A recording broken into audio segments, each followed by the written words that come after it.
for the wonderful opportunity.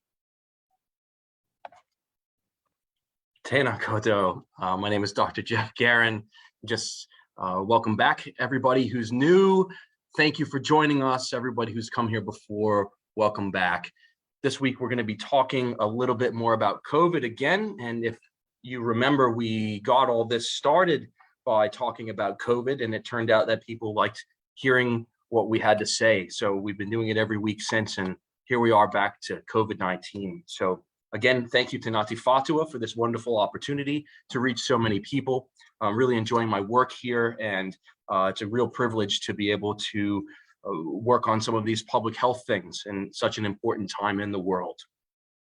So again, welcome to anybody new and people that are back.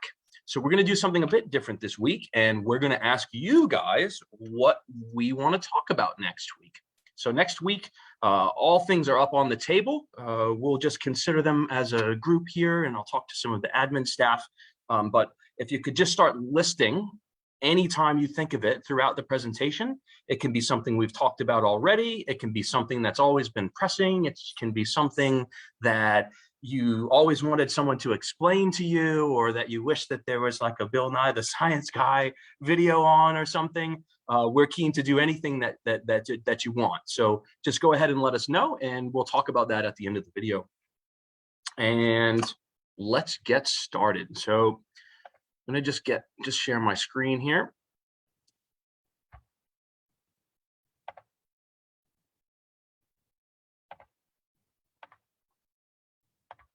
Okay, so like we said last week, we're going to talk about COVID myth busting. And I did a bit of research on everything that I could find. And as usual, we're going to start by talking about what you didn't expect me to talk about.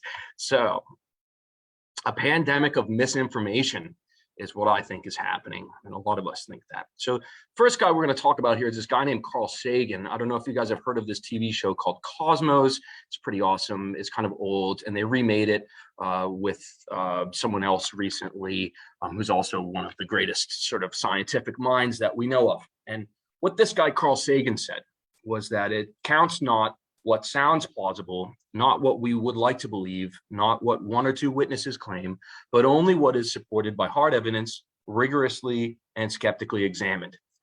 Extraordinary claims require extraordinary evidence. There's kind of a bit to unpack there. But what he's really saying is, it doesn't matter if it just sounds like it's true. It doesn't matter if you want to believe it. It doesn't matter what some person said, or in this case, some person on the internet has said. The only thing that we want to believe is stuff that's been definitely investigated and examined and criticized. So criticism is not a bad thing. In fact, criticism and questioning is the entire foundation of all of science. And science has led to medicine. And that's why I get to sit here and tell you stuff that I've packed into my brain over the years because of the scientific method. So if you want to say something ridiculous or something extraordinary, you need to have extraordinary evidence to back it up. Nothing ridiculous is ridiculous until you've tried to prove it, I guess. So just remember that. So we're going to move on. So the first thing that I want to talk about today is that humans are awesome at recognizing patterns. Really, really, really good. In fact, some scientists and some of the things that I've researched say that it may be the thing that actually makes us human. It may be the thing that actually differentiates us from the lesser animals. And if you're joining us again, you may have seen our squirrel brain video when we talked about mindfulness and squirrel brain, that sort of concept that I invented. Squirrels being less a bit able to recognize patterns. And like we talked about with the squirrel that saw the dog, the squirrel's not able to say that that dog's on a chain and that the dog's not going to get me. So it just sort of runs off. But humans, we can do that. And we call that higher order reasoning. Funny thing is that it's almost a curse as well as a gift. And we'll talk a bit more about that in a second. So the first thing, the reason why this happens is because there's too much. Our senses are so good that there's so much happening all the time. We're seeing things, we're hearing things, we're smelling things, we're feeling things, that it's just too much to process. So your brain at a very, very young age starts to select out things that aren't important and focus on what it thinks is important. And sometimes funny things happen. So an example of this is Has anybody ever seen a cloud and looked up and said, oh, look, it's a butterfly, or, oh, look, it's, it looks like an angel, Yeah, but it's not an angel, it's a cloud. And if you were to get into an airplane and go around the side of the cloud, it's not going to look anything like what it did from down in the ground. That is because your brain is too good at seeing patterns. Okay, so remember that. Now, there's a name for this, or things like it. We call it confirmation bias. This is like a statistician type epidemiological term or sociology term that scientists use. Another word for it that's a little less sort of nerdy, sorry nerds, I'm a nerd too, would be motivated reasoning. Okay, so it's the concept that if you've already made up your mind on something, when you get new information, you're kind of looking at it through the lens of what you already think. So you don't look real hard to find stuff that contradicts what you think. You tend to only see the stuff that supports what you already thought. And it's really hard to get away from that. In fact, I do that.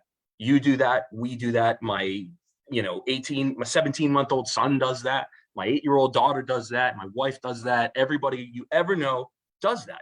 And we need to learn to check these biases. A lot of times in things that you read online or things that you hear from other people, you should really think about your bias before you make up your mind, because you kind of already made up your mind and you've got to tell yourself, whoa, whoa, whoa, am I really thinking what I think here? So the problem is that this leads to you focusing on things that just support your theory. And essentially your pre-held beliefs affect how you process new information. So you can get great information about something that's perfectly backed up and makes perfect sense in all possible ways, but you just don't see it. You just ignore it.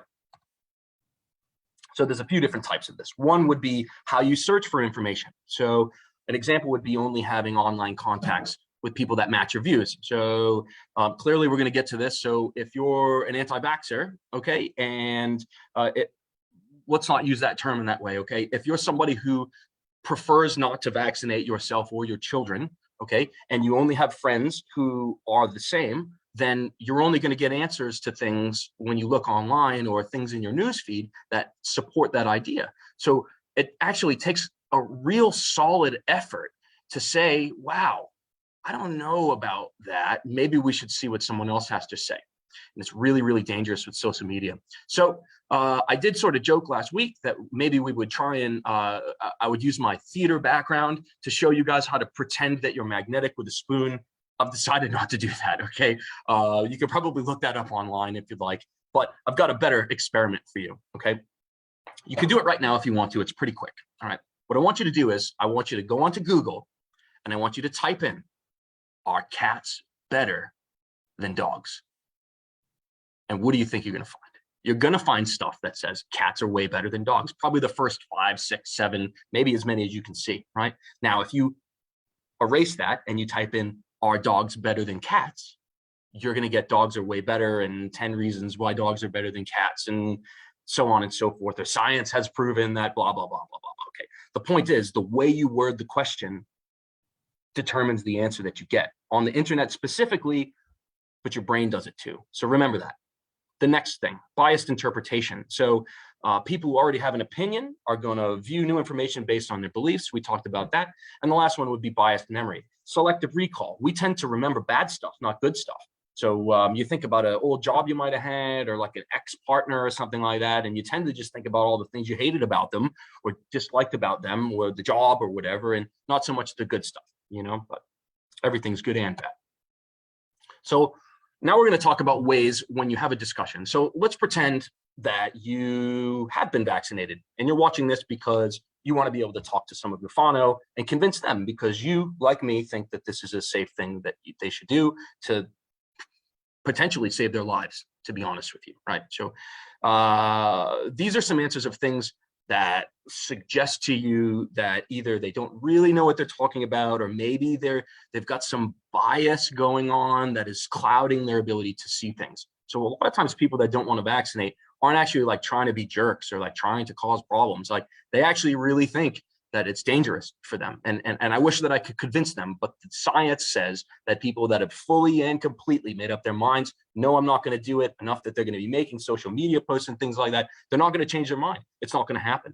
So the people that you want to spend your effort on were the people just up to, including touching the I'm not going to get vaccinated line. All of those people are open to changing their minds. And when you talk to somebody that's fully made up their mind and doesn't have really good backing behind them, you may get some answers like this. Okay, I don't trust the government. Or how can you trust the government? Or look at what happened with the treaty, which is very reasonable, actually, because a lot of bad things have happened since the treaty. But that doesn't mean that this is a bad thing too. You've got to separate those two things out, right? Scientists get things wrong all the time, dismissing solid evidence without any real evidence otherwise, right? So how can you say so? You haven't seen yourself. I'll give you some real good examples about this in a minute, right? Overly complicated answers like, oh, listen, if you understood relativity, this would make sense to you. You just don't get it because you don't understand relativity. Or string theory, look it up. Or tactic shifting, right? Okay, then explain this, right? So, oh, if that's true, then how come this has happened, right? Or a tactical withdrawal. Let's just agree to disagree, right? Let's just agree to disagree, okay? Where is this coming from? There are actually people on this planet who think the Earth is flat. They actually really think that the Earth is flat. This has been established by science for many, many, many, many, many, many, many, many years in many ways. And if you start to look into how this happens,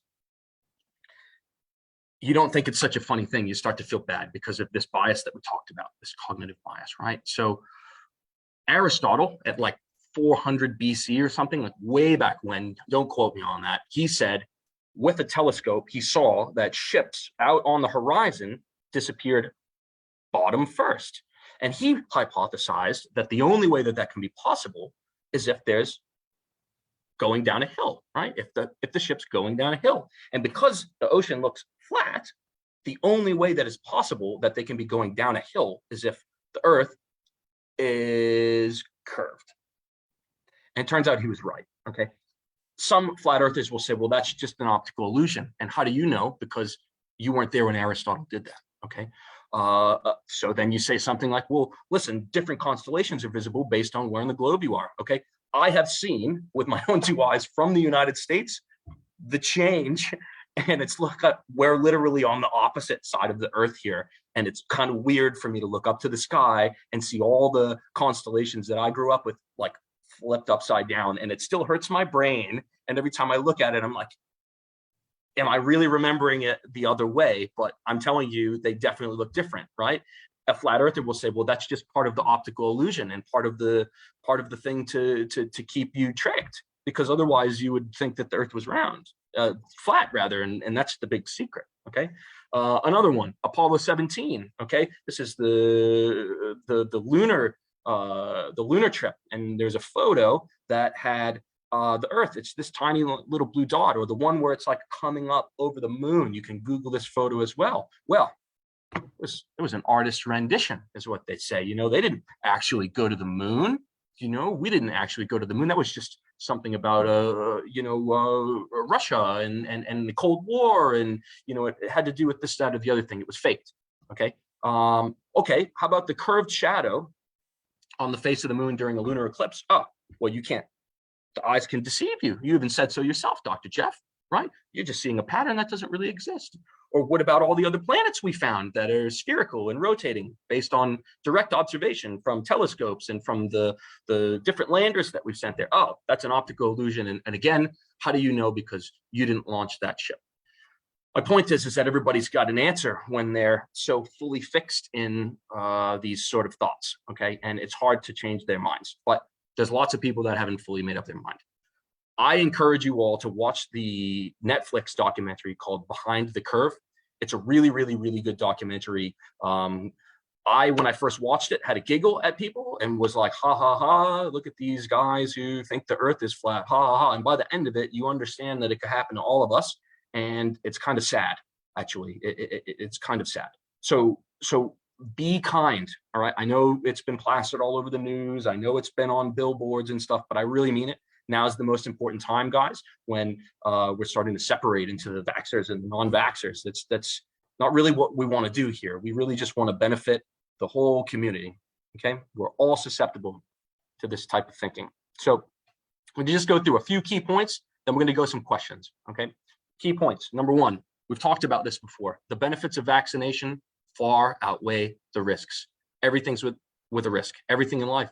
It's more dangerous for you to drive your car than it is for you to get your COVID vaccine. I would not say the same for getting COVID. Yeah, a lot of people get better from COVID, but I had COVID like we talked about, and it's really quite bad, and people are dying. And we're starting to see some big outbreaks happen right now because the plan has changed, which brings me to point two. Lockdowns have been very successful, but Delta has changed the game, okay? I've heard a lot of people say, well, and even the opposition government, right? So like, geez, are you saying lockdowns never worked and we spent all this money, yada, yada, yada. But the reality is they worked then, because if you compare the numbers of deaths in New Zealand to the deaths in other countries, yeah, we've only had 27 people die, okay? 27 people have died, and that's terrible. That's terrible, but it is massively lower than anywhere else in the world for the size of the country that we are, okay? It's over. That part's over, and it's not the government's fault that it's happened. Delta is here because of uncontrolled spread in other countries, and it is too transmissible for us to be able to keep a tight border like we did before, which means the policy has to change. And it's unfortunate that it happened so fast. I think they were probably hoping that it wouldn't have to get to this, but here we are, and now we've got to deal with it, which massively changes from our initial talk.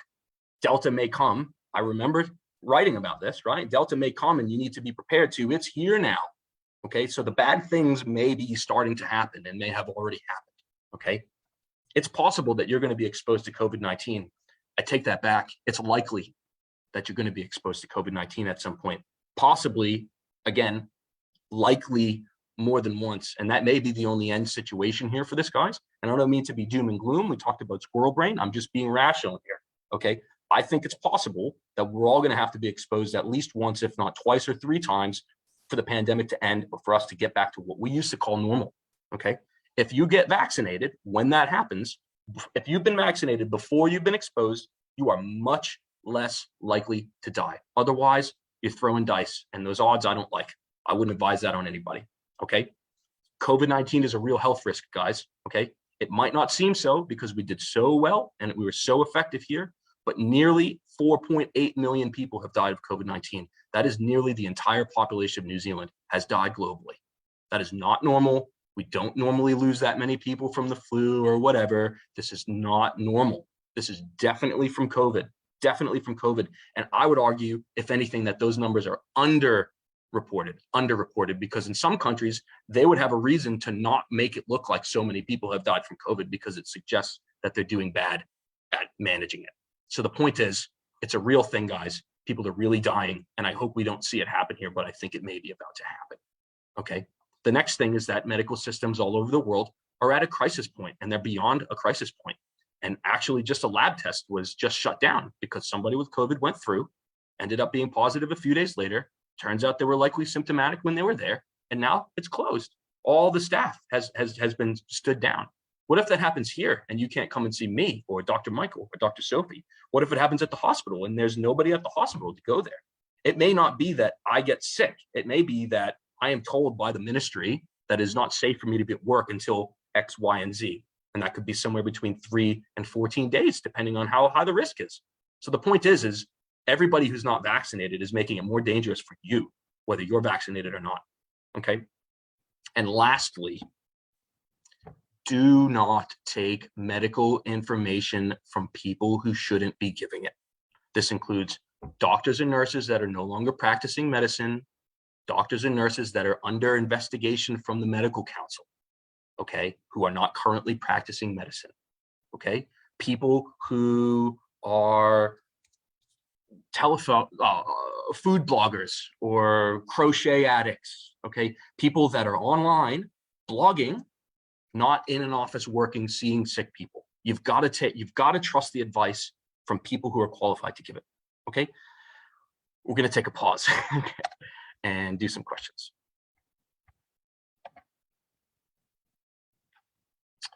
Okay, comment. I am yet to be vaccinated and I'm very intrigued in your corridor. Oh, that's great. Thank you so much. And also there, Jasmine, I hope I said your name correctly. If you're just joining us, Jasmine, there's a couple other ones where we've talked about COVID-19 and the vaccine. So basic sort of science understanding of how the vaccine works is on the very first Ask Dr. Jeff. You may need to do a bit of a search in there to find it, but I would highly encourage you to take a look at that, Jasmine, or anybody else who has any questions about that. Of course, as always, come in and talk to us. All right. I'm going to be doing some phone calls for some of our patients here and see if we can sort of encourage them to get vaccinated. You're all welcome to get on that list. So if you do want me to give you a call, what I'd like you to do is just contact somebody from the staff through the Facebook scroll there, and we will give you a call, or we will contact you via private message or something like that. One thing I haven't mentioned to you guys before is when we do these presentations, I'm in a different room, and I don't see the Facebook screen. So people are passing me the questions that you have, and I'm reading those questions. So I don't see the constant flow. So if a question that you've asked hasn't been answered, just let them know, and we will make sure to get that answered either today or another day. Next one.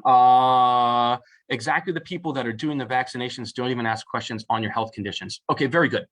That is a very, very, very good point. Now, I can see how that might make you think that, or make you concerned.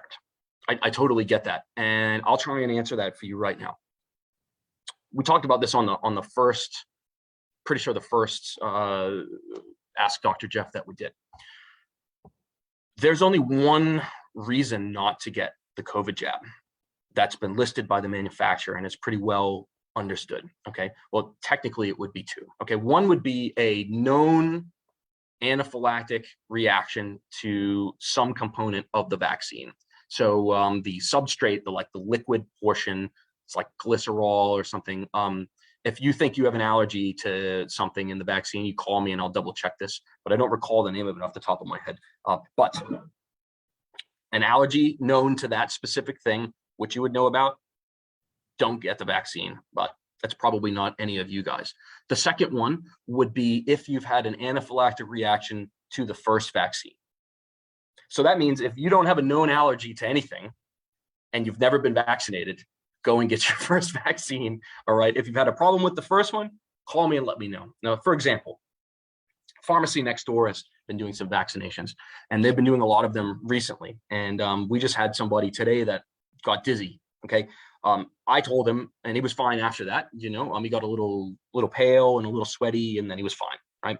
This happens to lots of people when they get vaccinated.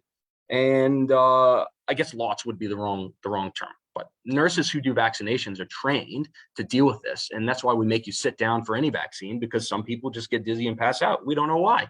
I've got some guesses. It probably has to do with the immune response. It could have something to do with maybe hitting a nerve there. It could have something to do with needle phobia. But I'll tell you this. I told this guy just today who passed out, I don't think that you're allergic to anything. You look completely fine. I wouldn't be concerned about it. Make sure you get your second one, because getting one, you might as well have gotten none. One doesn't protect you. You need to get your second one.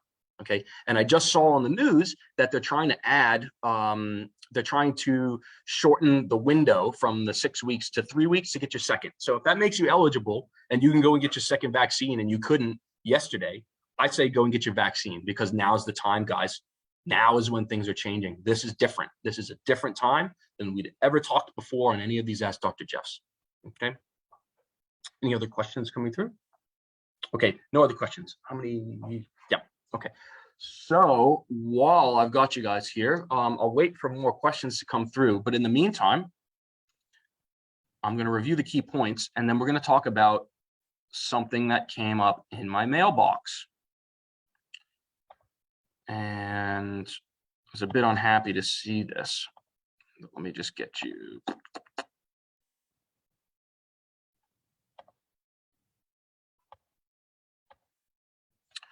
Okay. So again, key points. Benefits outweigh the risks. Lockdowns have been successful because not a lot of people have died here and they're dying everywhere else. Delta changed the game, so it's not as safe as it was. Okay, so what had made us safe is no longer able to make us safe. So we now need to be concerned in a different way. Okay, COVID-19 is a real health risk. and don't take medical advice from people who are not qualified to give it. So next, discover. So this came in my mailbox. Pretty upset about this.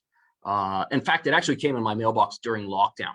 So two things. Number one, question. Okay, I really support that these guys are questioning, but the things that they've written in this flyer, I'm sure some of you have got it, are actually not true, and we'll go through those one at a time unless more questions come up. The other thing too is that they broke lockdown to do it. I'm sure a lot of you guys also heard about the protest, or if you could even call it that, over the weekend, of people who didn't want to get vaccinated, who weren't wearing masks. Okay, there was over 1,000 people there. We're in an outbreak now, and there's uncontrolled spread in the community. I really wish the best for all 1,000 of those people, including the guy that ran it. Forget about the police, forget about politics, forget about that. I really honestly hope all of you guys end up being okay. But I'm very, very, very, very, very much concerned about that. And I expect that we're going to see a cluster. I really hope that I'm wrong about that. But like I'm saying, guys, you've got a right, and I support it. In fact, in America, and where I come from specifically in America, the motto for our state is live free or die, right? Which is pretty hard out, right? It's pretty intense. And I really like that. It's pretty cool. It's people, you don't have to like wear a seatbelt when you drive your car, because like you've got a right to decide to die when you crash your car. It seems a bit out the gate to me, but the point is, I support people's right to say things and say ridiculous things, but just like Carl Sagan said, you've got to back these things up. And if you're going to throw the dice with the lives of 1,000 people to make a point in a time that's very, very dangerous, I think that's really in poor form. I honestly think that's in poor form. So if anybody that I'm indirectly talking about during this presentation catches wind of this presentation or gets upset about something I say, I apologize for that. I really mean the best in this. I'm really looking out for the best interest of my family and your families and you too. And if you've got any questions that you'd like to talk to me about, I encourage you to please contact the clinic and ask to speak with me personally. I'll be more than happy to meet with you. Okay, so 8 important COVID vaccine facts you probably haven't heard is what came in my mailbox illegally during the lockdown. Okay, vaccine companies, we're going to skip theirs for a minute, and because there's a question popping through, but I've made a rebuttal that's like a response to this of 8 important real COVID vaccine facts. Okay. Serious complications are very rare, incredibly rare. They're very, very, very rare, unlike COVID. And remember, I had COVID and I had long COVID and I've been vaccinated. Okay. Pfizer is required to give monthly safety reports to the government. That is normal. I would be highly concerned if I've moved to a country to practice medicine, in a country that doesn't make pharma accountable for its actions. Okay. We are definitely making Pfizer tell us what's happening. We are definitely continuing to monitor it, and so isn't Pfizer. Okay. There is no evidence that the vaccine causes cancer, sterility, or mutates cells. I think a whole nother discussion and maybe a whole nother day would be about how cancer works, right? Because that's real complicated, super sciencey, super nerdy, but based on what I know about these things, none of this stuff seems even reasonably plausible. And it's been researched heavily by a lot of people just to refute these claims. Okay. Getting the vaccine definitely makes COVID-19 a lot less dangerous to you. You may have been hearing in the news recently that I think I saw just today that they're saying 7 months might be how long the immunity lasts with Pfizer. Well, it turns out that the decrease in hospitalization and the decrease in deaths continues along. So even if you might still pick up COVID-19 if you get the vaccine, you are much less likely to die from it. And that's the most important thing, isn't it? Right? The vaccine reduces your risk of contracting COVID, and that prevents you from passing it on, right? So if you don't get sick from COVID, you can't pass COVID on, right? So it doesn't make sense to say that it doesn't stop transmission. It definitely stops transmission for sure. Next is the vaccine is not considered experimental. Now, I heard that these guys printed like 2 million of these things. Maybe they printed this before like they had finished all the studies and just like had like a warehouse full of like flyers nobody wanted. So they probably just put them out anyway, okay? But it is actually not considered experimental. When it was put out, it was not considered experimental. And any vaccine that we ever do, we always continue to study as time goes on. Okay, and that's normal. And the next one is vaccine companies are in fact legally liable for information they tell us as patients and information they've told the government. So they're not like exempt from the law. They are not this magical, like big shadowy organization. I mean, yeah, they're making billions of dollars. And I think I calculated that if they're charging the government like $100 or something per vaccine per person, right, that they'd probably make like $1 billion extra if we needed to do boosters. But that doesn't mean that they've sort of created this so that we have to have boosters. It's insane. It's insane thinking, guys. They are liable for what they've told us. The government, in that long document that I've got right here, that I've read in complete detail, okay, every bit of it, okay, this is the provisional consent to the distribution of a new medicine in New Zealand. This is all reasonable stuff. If you make changes, you're going to tell us. If you get your stuff from a different place, you're going to tell us where you get it from. You're going to continue to test it to make sure that there isn't any funky stuff turning up in there. You're going to continue to test it to tell us what's inside of it. You're going to write a letter so that healthcare professionals know what to tell their patients about it. Like, all very reasonable stuff. So I wonder if whoever was concerned about this just doesn't have enough medical understanding or a doctor that they can talk to explain to them that this stuff all seems quite reasonable. So if you are listening and you did have concerns about this thing, please call me and we will talk in every single one we'll talk about. Okay. And the last one here, there we go. I'm going to see what we've got for questions here. Oh yeah, the other thing too is that people said that the technology is like brand new and we don't want to be guinea pigs. Well, this technology has actually been around for decades, but they didn't have a reason to use it. So there hasn't like been like a new thing we needed to vaccinate against. There's been like dengue fever, which they call breakbone fever. It's been around, but it started to move. It's just not common enough for us to need to develop these kind of vaccines. It costs billions of dollars to do these things. And COVID-19 was a real reason for us to just get our butts in gear. So there just hasn't like really been a reason to come up with anything new yet. And all the old vaccines seem to work just fine. So let's see what other questions may have popped up. Oh, there you go.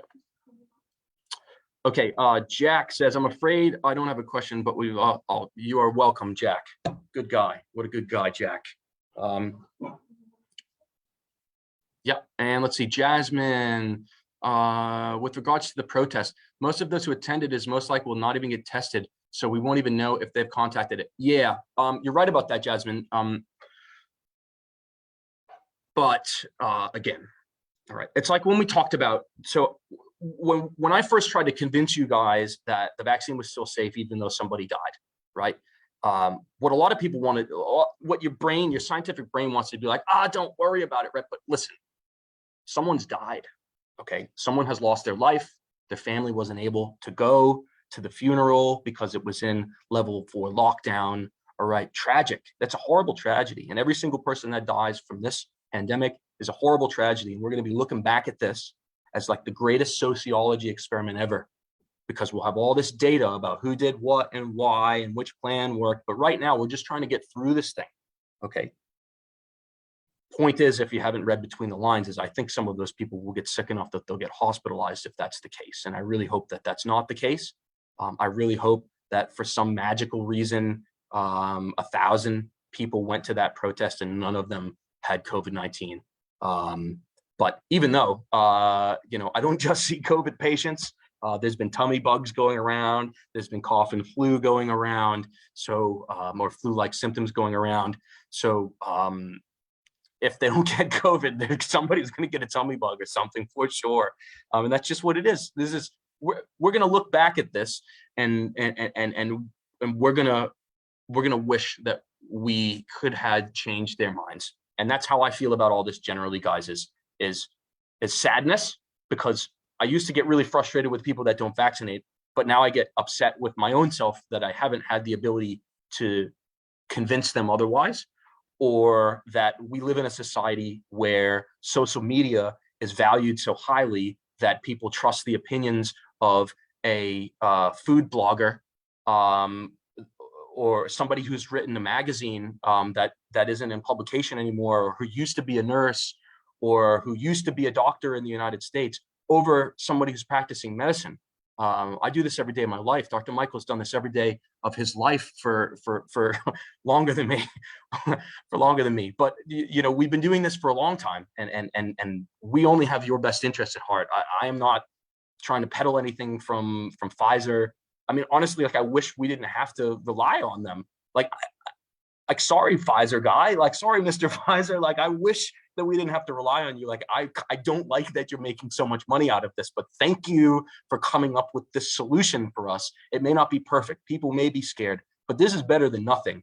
And this isn't the Middle Ages. We're not living through the bubonic plague. This is modern day. We have scientific knowledge. We've got scientific evidence. We've got the ability to do things that couldn't have happened back then. And it's a wonder. And if we didn't have these vaccines, I wouldn't even want to guess how many people would have died from this pandemic, because the numbers we've already lost has been enough.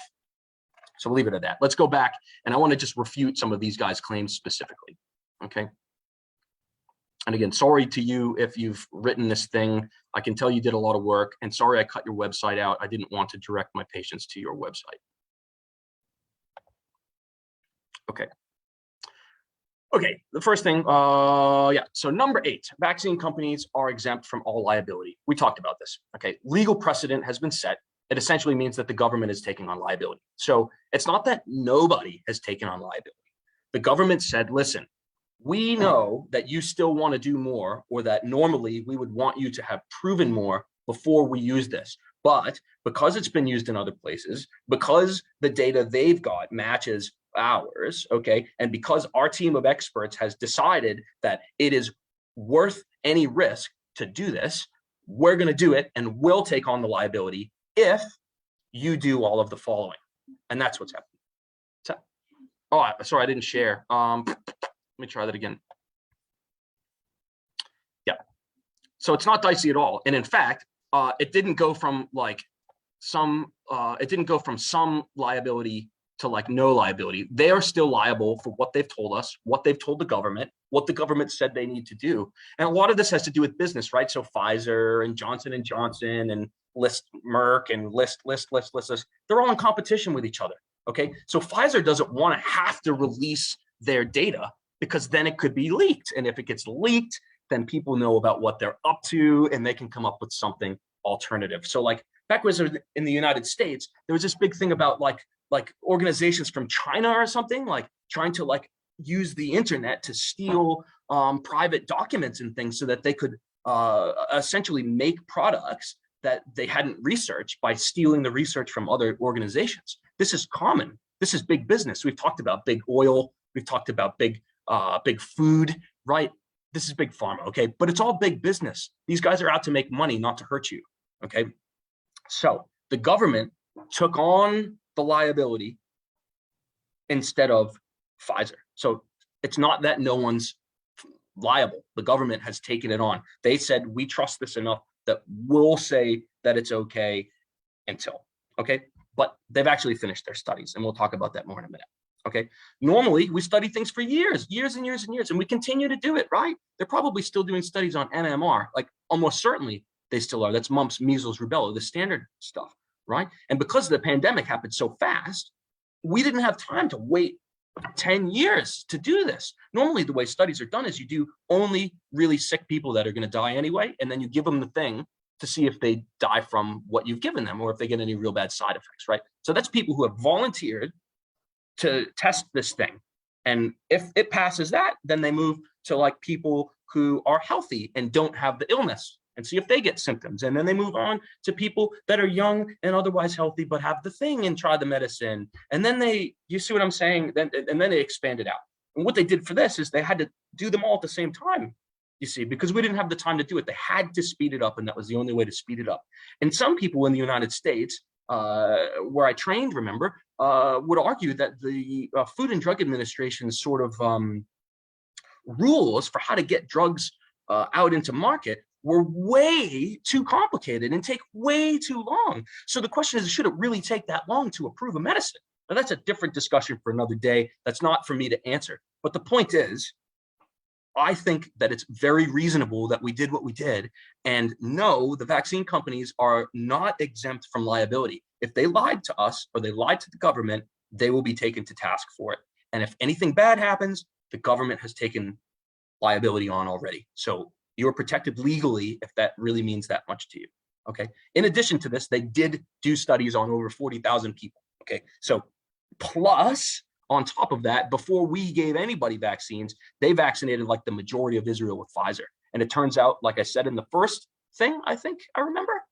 Sorry, I've had these conversations a lot, but the data that Pfizer gave us matched the data that happened in Israel. So Pfizer is not lying to us. And it's like 4.5 million people or something were vaccinated with the same thing in Israel. So it's all good. It's all good. Yeah. Next one, all COVID-19 vaccines are currently experimental and some trials won't end until 2023. So again, I don't know if like maybe you dropped an old pamphlet in my mailbox, but that's not true. Like it's just full stop not true. It's actually not true. It's not experimental. I don't even think they were considered experimental when they were rolled out. Okay. Like I said, we continue to study vaccines as time goes on. It would actually be insane not to do that. So to like use the fact that we're making sure it continues to be safe against its safety just it doesn't line up. It doesn't make any sense at all, guys. So forget that one. Over 1 billion COVID vaccines have been administered. 1 billion. Now that's not just the Pfizer, I don't think. I think that includes more of them, right? And they're continuing to monitor all of them for safety. All right. And the trials continue to go on for the life of vaccine. We talked about this. It would be insane if we lived in a country where they didn't want to continue to check it for safety, such as if a bad problem turned up down the road, they need to tell us about it, even if it didn't happen here. Anything pop up yet? Okay, good. Next one. The vaccine has not been shown to stop you from catching SARS-CoV-2 or passing it on to others. It has actually been shown to stop you from catching COVID-19. So I don't even know where they came up with this. It's honestly, it definitely reduces transmission. It definitely reduces your likelihood of catching COVID-19. All right. It's 95% effective, in fact. And even though the immunity may wane, and that'll be probably the next big thing they sensationalize, if it stops work, I'll even tell you what they're going to say, right? If it stops working, why do we even need to get it in the first place? I'll tell you why. Because if you get it and then you get COVID, you're probably not going to die from COVID. That's why. That's why. And don't be tempted to say, well, they should die. That's wrong. That's the wrong thing to do. Because remember, guys, people believe the earth is flat. Actually, really believe the earth is flat. It seems crazy, right? But people really believe that. And some really smart people believe that. So I really, again, encourage you to watch that video on Netflix called Behind the Curve, and you may understand this mindset a bit, okay? And again, if you don't get COVID, you can't spread COVID, all right? And if you're unlucky enough to get COVID after you've been fully vaccinated, you're not likely to be hospitalized, and you're very unlikely to die from it, okay? Then they said the only reason given to take the vaccine is that it might reduce symptoms.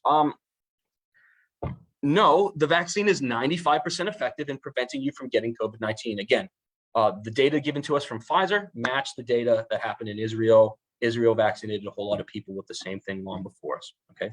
You're also less likely to be hospitalized. So yes, it's going to reduce the symptoms, okay? So being vaccinated prevents you from getting COVID.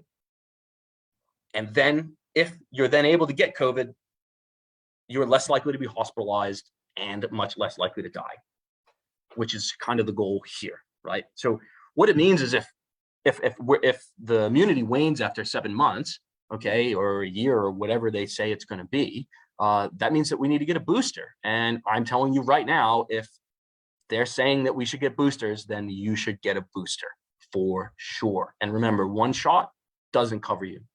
Okay, so we'll take a pause now. I think we've got a question. Oh yeah, comments. Let's do a pause on the comments.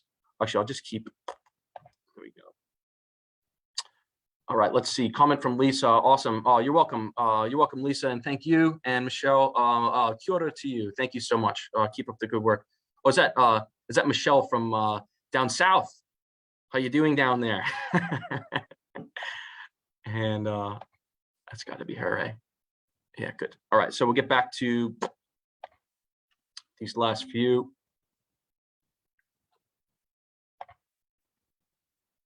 And I just learned how to do that. Thank you.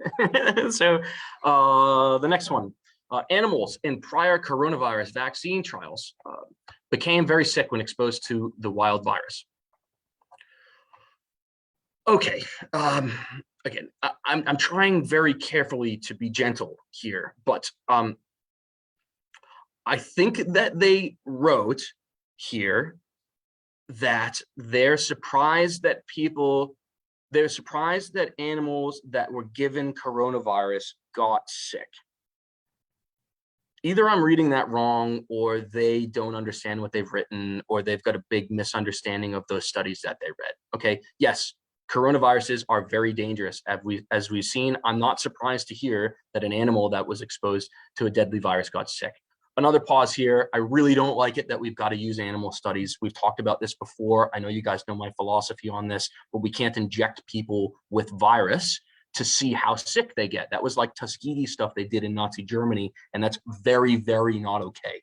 Very, very, very not okay. So much so that some countries don't even use the data from that sort of thing. They have isolated that data and said that because it was collected illegally that we shouldn't do it. So it's not good that we got to use animals, but we can't use humans, and we need to study these things.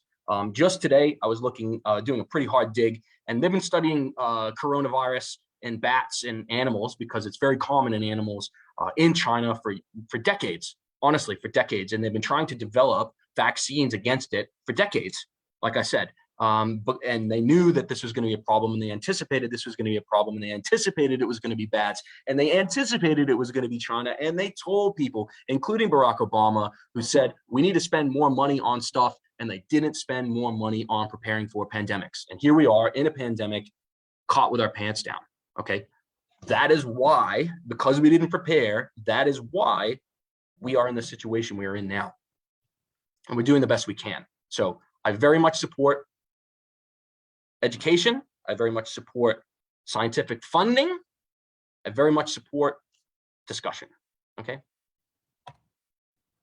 And next one, it is unknown if the vaccine will cause cancer, sterility, or mutate cells. I'm really glad we got time to go to this one because this is probably my favorite. You cannot prove something negative, right? So if I said to you, so it's a similar way, it is still unknown if the vaccine will cause cancer, sterility, or mutate cells. Okay, it is still unknown if there is a gnome living in my garden. Okay, that you saying that or me saying that doesn't mean that I've got to prove to you that there isn't a gnome in my garden. That's completely absurd, and you know it, right? And the people who wrote that it is unknown if the vaccine will cause cancer, yeah, I get it. That's true. It's very true that we don't know if it'll cause cancer, sterility, or mutate cells, okay? But it really, really, really, really, really is unlikely. It's very, very, very unlikely. And people have been trying to do that, okay? So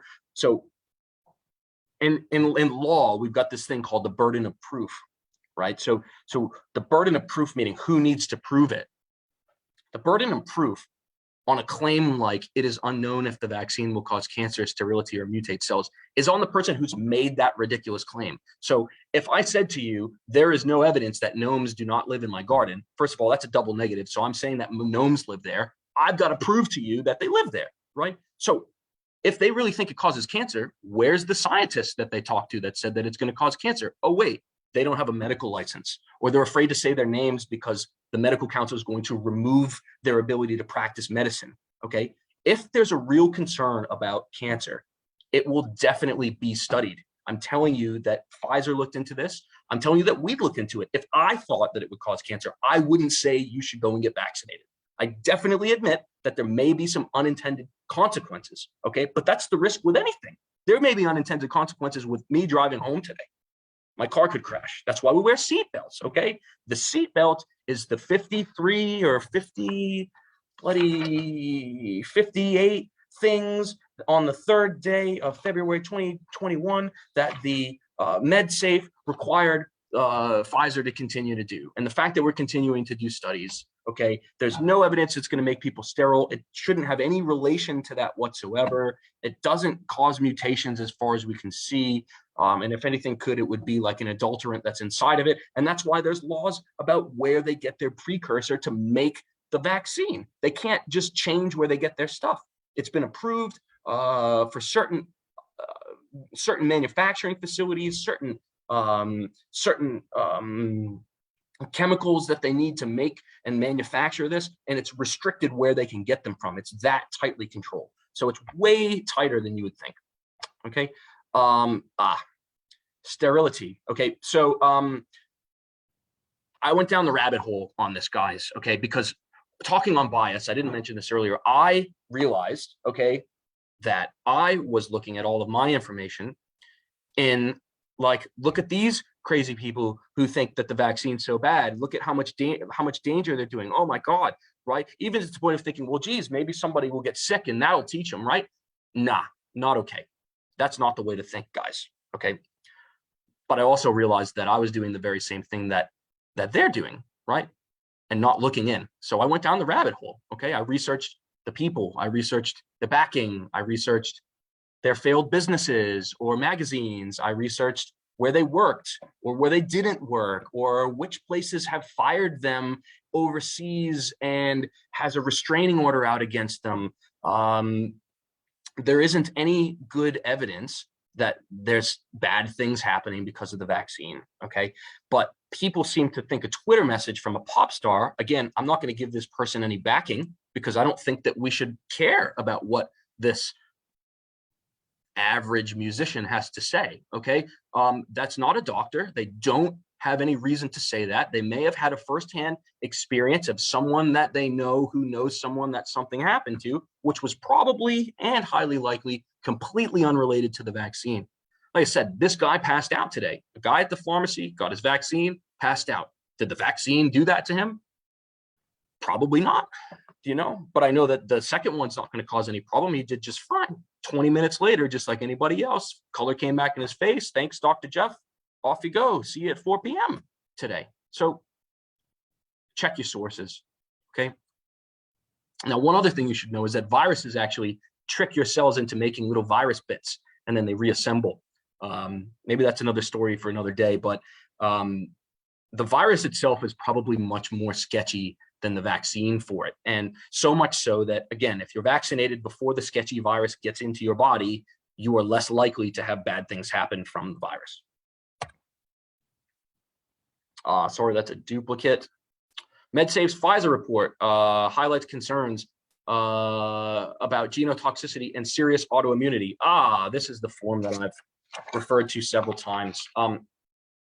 Okay, so one concern that I had about vaccination is vaccinating, like I've got a 17-month-old, right? So should my 17-month-old be vaccinated? And my concerns are exactly the same that were shared by MedSafe. So I tell you that it makes me very happy that they had the same concern that I have. And so they're doing research and they're requiring Pfizer to give us research on those things. If there were serious autoimmunity issues, they'd probably be happening already. Okay, I would expect those things to be happening already. Genotoxicity, this shouldn't get into your genes. This shouldn't get in there. We talked about mRNA and DNA and stuff like that, and it might make you think that it goes in there. It doesn't. The ribosome, the thing that spits out the protein, that is the spike protein that we talked about in the very first video, okay, that's not inside of the nucleus where the DNA is. So it doesn't even affect it. And that mRNA can't get into your DNA to change it. Now, there are some DNA viruses that very sneakily get into you and add their DNA into yours, which is a whole nother creepy thing. But this virus doesn't do that, and this vaccine doesn't do that. So no reason to worry about that one, guys. Again, this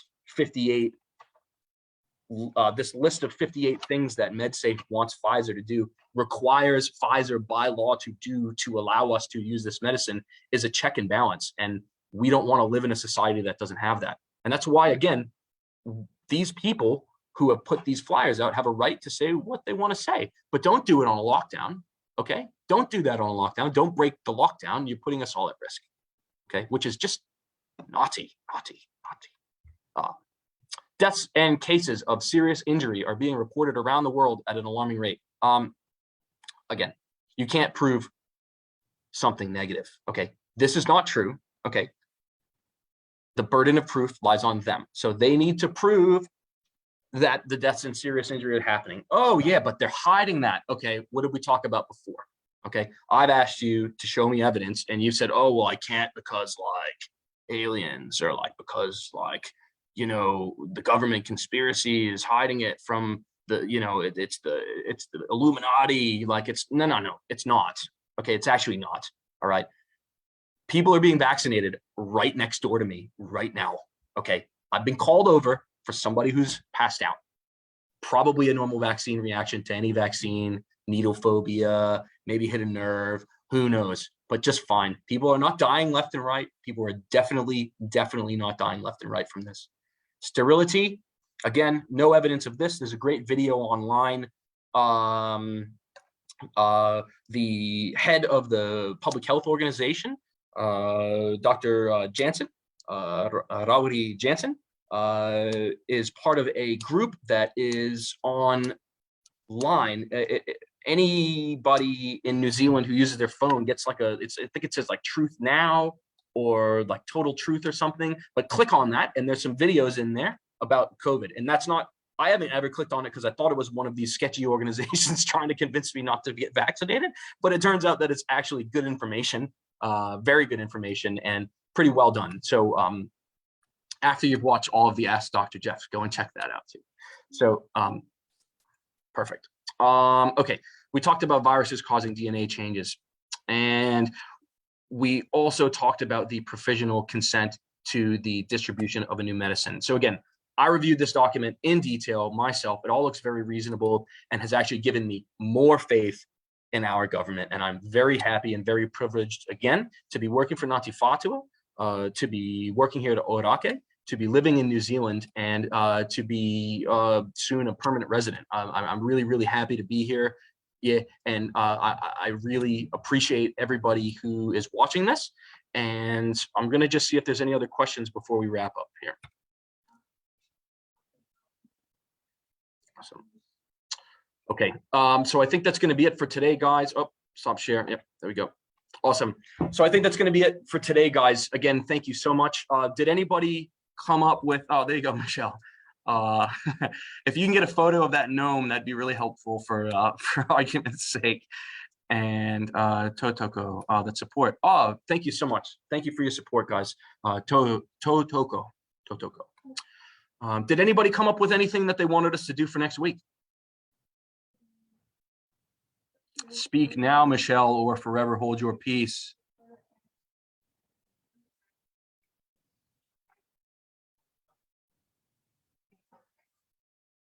Cool. Autoimmune disease is not a reason not to get the vaccine.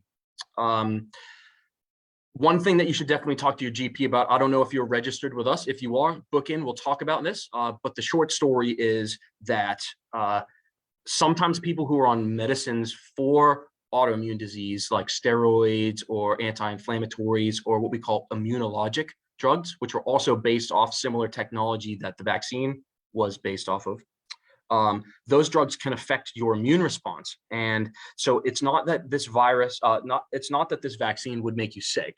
It's more that the medicines that you're on may make the vaccine not as effective.